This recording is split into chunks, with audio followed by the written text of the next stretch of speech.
दोस्तों, प्रेम कई रूपों में होता है, लेकिन शिव और पार्वती का प्रेम यह कोई साधारण प्रेम नहीं, बल्कि वो बंधन है जिसने सृष्टि को जन्म दिया।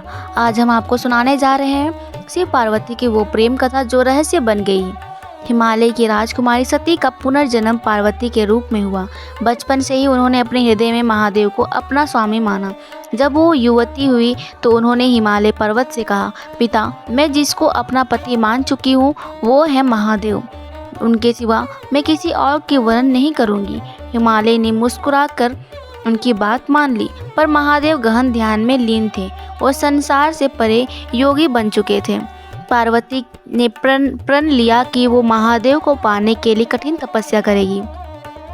वो जंगल में चली गई, ना दिन का ध्यान ना रात का, सिर्फ ओम नमः शिवाय का जाप। वर्षों तक वो कठोर व्रत और ध्यान करती रही। उनके शरीर की चमड़ी सूख गई, पर उनकी आंखों में सिर्फ एक छवि थी, महादेव की। देवता भी उनकी भक्ति देखकर चकित हो गए। नारद जी ने महादेव से कहा, प्रभु, पार्वती की भक्ति सच्ची है, अब उन्हें स्वीकार कर लीजिए।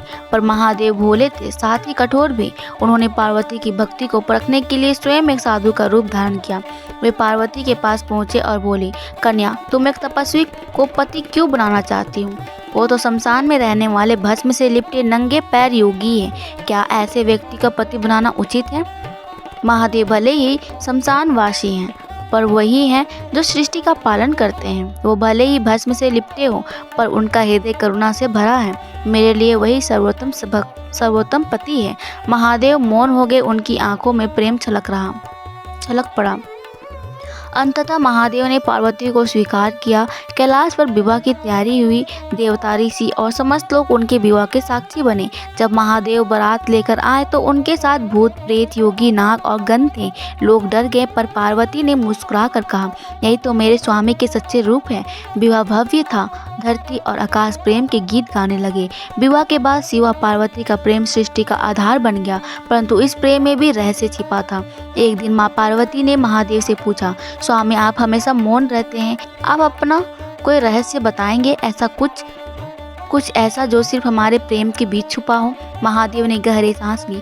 उनकी तीसरी आंख हल्की से चमक उठी। उन्होंने कहा, देवी, मेरे भीतर का प्रेम किसी एक के लिए नहीं, बल्कि पूरी सृष्टि के लिए है। मेरा मौन सिर्फ तुम्हारे लिए है। यही रहस्य है हमारे प्रेम का। पार्वती ने हल्के से मुस्कुराकर कहा, स्वामी, अगर आप मौन मेरे लिए है तो क्या एक दिन ये मौन भी टूट जाएगा? महादेव मौन हो गए, उनकी आंखें बंद हो गईं। आसमान में गड़गड़ाहट हुई, मानो सृष्टि ने भी उस प्रश्न को सुन लिया हो। कुछ क्षण बाद महादेव ने कहा, देवी, जब कलयुग का अंत होगा, जब अधर्म चरम पर होगा, तब मेरा मौन टूटेगा और वही होगा अंतिम संहार। पार्वती की आंखों से आंसू छलक पड़े। उन्होंने शिव को हाथ थामा और बोली, स्वामी, अगर आपका मौन टूटेगा तो मेरी करुणा आपको रोक लेगी। उस दिन से शिव और पार्वती का प्रेम सिर्फ एक कथा नहीं रहा, वो रहस्य बन गया। एक ऐसा रहस्य जो आज भी कैलाश में चुप्पी में छुपा है।